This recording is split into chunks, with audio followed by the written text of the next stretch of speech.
Sudan has become a war zone because of conflict between its two strong yet uncivilized military factions, the Sudanese Armed Forces, SAF.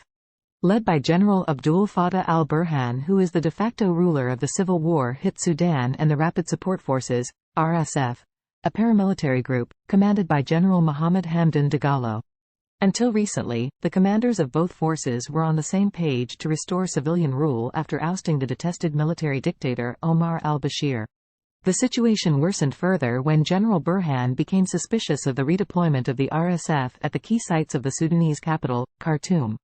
Hence, an all-out civil war broke out between the two armed groups on April 15, leading to the deaths of more than 400 people and leaving over 4,000 injured. The timing of the ongoing armed conflict could not have been worse, as Sudan was already caught between climate catastrophes and a poor economy. The African Union had already suspended Sudan from any sort of participation and had asked the current stakeholders to ensure civilian rule in the country. But this does not seem to be effective, as the Sudanese stakeholders have shown little or no interest in seeking the reversal of the ban. South Sudan did try to act as a peace broker by ensuring a week-long ceasefire, but with little success, as the ceasefire is continuously being violated. Thus, a lot of effort is required by the international and regional players to make the contesting parties compromise on their hawkish goals and resume the bedridden agenda of bringing back civilian rule to the country.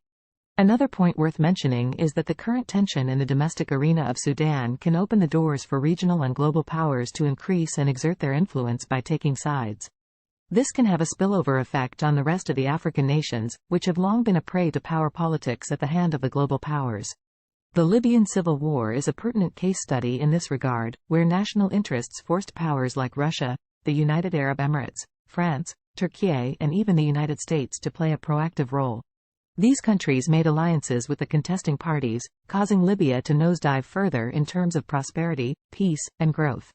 This is primarily the reason why the African Union has cautioned the global powers against any external interference which could complicate the situation. Moreover, an unstable Sudan means an unstable Africa, as it shares borders with 7 countries, many of which are in worrisome states in terms of peace and economic growth. Thus, a prolonged state of war in Sudan is perhaps the last thing the other African nations can think of. This makes everything suspicious and uncertain, causing a great deal of trouble and worry for both global and regional nations. In other words, the armed conflict between the two military factions has not only raised economic, humanitarian, and political costs for Sudan itself but also for neighboring regional powers. This can reduce the military might of the contesting parties and force them to sit together and look for a middle way. While General Abdul Fattah al-Burhan and General Mohammed Hamdan Dagalo are contesting for power and preserving their self-interests, the general public of Sudan is suffering as they are trying to survive with the bare minimum. Thus, a concerted effort is required by regional and international humanitarian organizations to generously and wholeheartedly support the people of Sudan.